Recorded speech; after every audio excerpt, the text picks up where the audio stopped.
ಇಂದೇ ಡೌನ್ಲೋಡ್ ಮಾಡಿ ಮತ್ತು ನಿಮ್ಮ ನೆಚ್ಚಿನ ಶೋಗಳನ್ನ ಆನಂದಿಸಿ. ನಮ್ ಸಿದ್ಧಾಂತು ಅಪ್ಪಟ ಅಪ್ರಂಜಿ. ಅವನ್ನ ರಿಜೆಕ್ಟ್ ಮಾಡೋದಿರ್ಲಿ, ಅವನಂತ ಹುಡುಗನ್ನ ಮದ್ವೆ ಮಾಡ್ಕೊಳೋದಿಕ್ಕೆ ದುರ್ಗಾ ಪುಣ್ಯ ಮಾಡಿರ್ಬೇಕು. ಅವಳು ಮದ್ವೆಗೆ ಒಪ್ಕೊಂತಾಳೆ ಅಂತ ನನಗೆ ಗೊತ್ತಿತ್ತು. ಮಾಮ್, ಸಾಕು, ಎಷ್ಟು ಹೊಗಳ್ತೀರಾ? ಒಟ್ನಲ್ಲಿ ಹುಡುಗ ಹುಡುಗಿ ಇಬ್ರು ಮನಪೂರ್ವಕವಾಗಿ ಈ ಮದ್ವೆಗೆ ಒಪ್ಕೊಂಡ್ರಲ್ಲ, ಅದೇ ಖುಷಿ.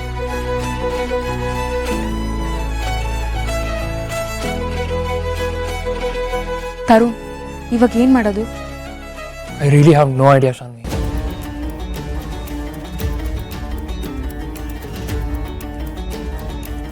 ಇತಪ್ಪ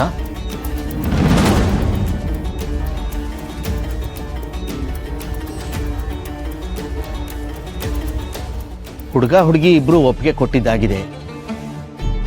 ಒಳ್ಳೆ ಗಳಿಗೆ ತಾಂಬೂಲ ಬದಲಾಯಿಸ್ಕೊಂಡ್ಬಿಡ್ಬೋದಲ್ವಾ? ಹೌದೌದು, ರಾಹುಕಾಲ ಮೀರ್ಬಿಟ್ರೆ ಶುಭ ಕಾರ್ಯ ಮಾಡಕ್ಕಾಗಲ್ಲ ಅಲ್ವೇನೆ?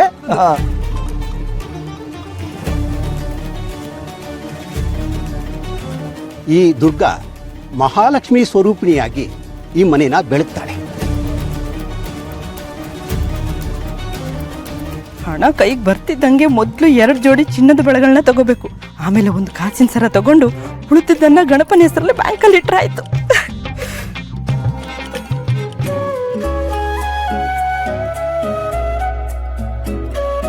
ಪ್ರಭಾವತಿ,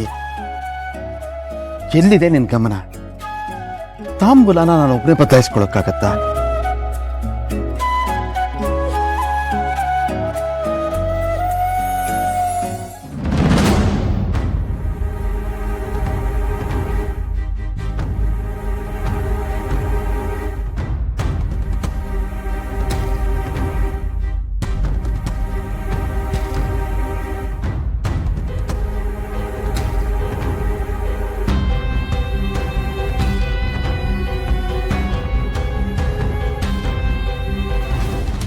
ಪ್ರಭಾವತಿ, ಮೈ ಮೇಲೆ ಜ್ಞಾನ ಇರೋದು ಬೇಡ ನಿನಗೆ? ಮದುವೆ ತಾಂಬೂಲ ಎಷ್ಟು ಶ್ರೇಷ್ಠ ಅಂತ ಗೊತ್ತಿಲ್ವಾ ನಿನಗೆ?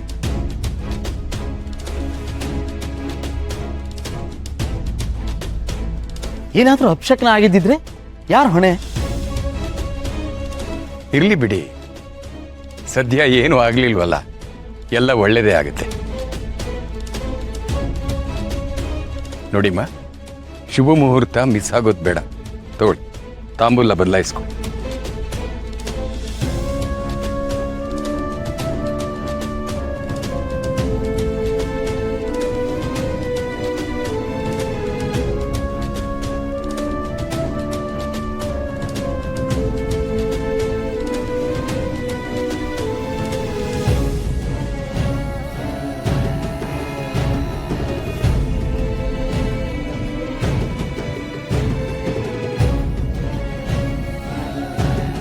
ಹಾ, ತಾಂಬೂಲ ಬದಲಾಯಿಸಾಯ್ತಲ್ಲ. ಇನ್ನು ಮದ್ವೆ ಯಾವಾಗ ಇಟ್ಕೊಳ್ಳೋಣ?